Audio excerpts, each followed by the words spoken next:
Olá, oitavo ano, tudo bem? Sejam bem-vindos a mais uma aula de História. Nós vamos começar agora a trabalhar a nossa unidade 5 do volume número 2, nossa apostila nova. Isso mesmo, essa apostilona bonita aqui que a gente recebeu, certo?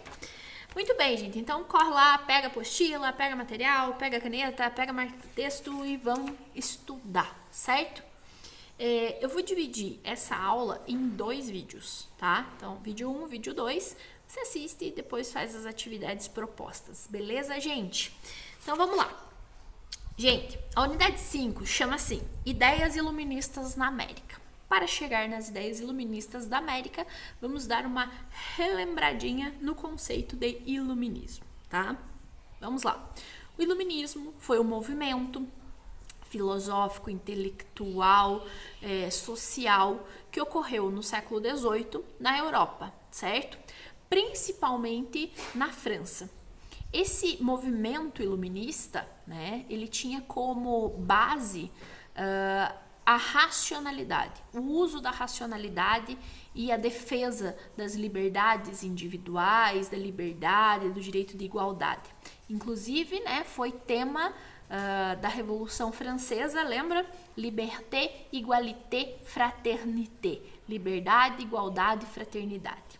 Então, essa ideia do iluminismo era muito forte e o iluminismo foi o movimento responsável por combater o absolutismo, o poder centralizado nas mãos do rei. Eles achavam que esse poder centralizado nas mãos do rei não era bacana, não era legal, então criaram esse movimento iluminista. Então, relembrando o conceito de iluminismo, a gente precisa relembrar mais umas coisinhas. Ó. A gente teve na Europa a Revolução Francesa, não é verdade? Com essa Revolução Francesa, todo o processo fez com que caísse as monarquias europeias, né, principalmente na França, e quem surgiu na França como grande líder foi o nosso querido Napoleão Bonaparte. E a gente precisa falar um pouquinho disso, tá? O Napoleão Bonaparte, ele viveu o que a gente chama de Era Napoleônica, certo? Ele começou como cônsul, auto-intitulou-se imperador da França e decidiu que ele ia tomar a Europa para ele.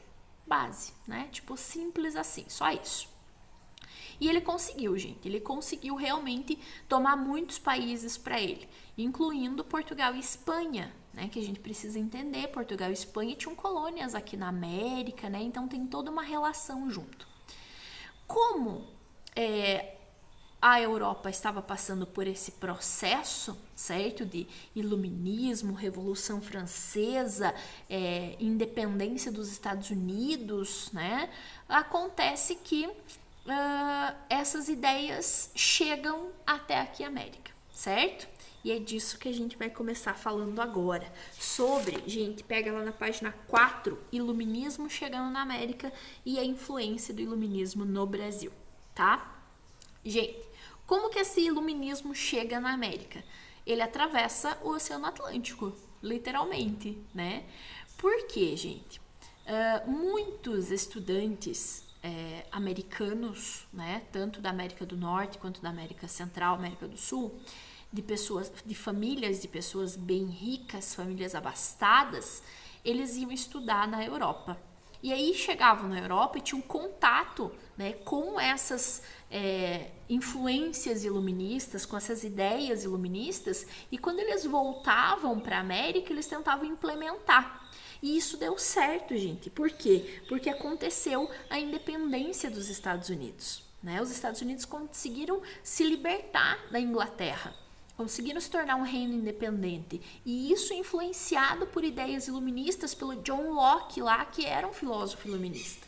Então, aqui no Brasil, a influência iluminista também chega, porque o Brasil não tinha universidades, certo? Nesse momento que nós estamos falando, no século XVIII, não tinha, né, universidades. Então, os filhos de grandes proprietários de terra, de ricos comerciantes, iam estudar na Europa. Estudavam na Europa, tinham um contato, né, com essas ideias iluministas e depois, quando voltavam para o Brasil, tentavam implementar essas ideias. E a gente vai perceber isso nitidamente, muito claro, em dois momentos, certo? Dessa influência iluminista na América e principalmente no Brasil. No Brasil, nós vamos ver a influência das ideias iluministas na Inconfidência Mineira, do Tiradentes, foi dia dele esses dias atrás aí, e na Conjuração Baiana também, certo? Então vamos lá, que eu vou explicar agora no vídeo 2 sobre a Inconfidência, a Conjuração Mineira.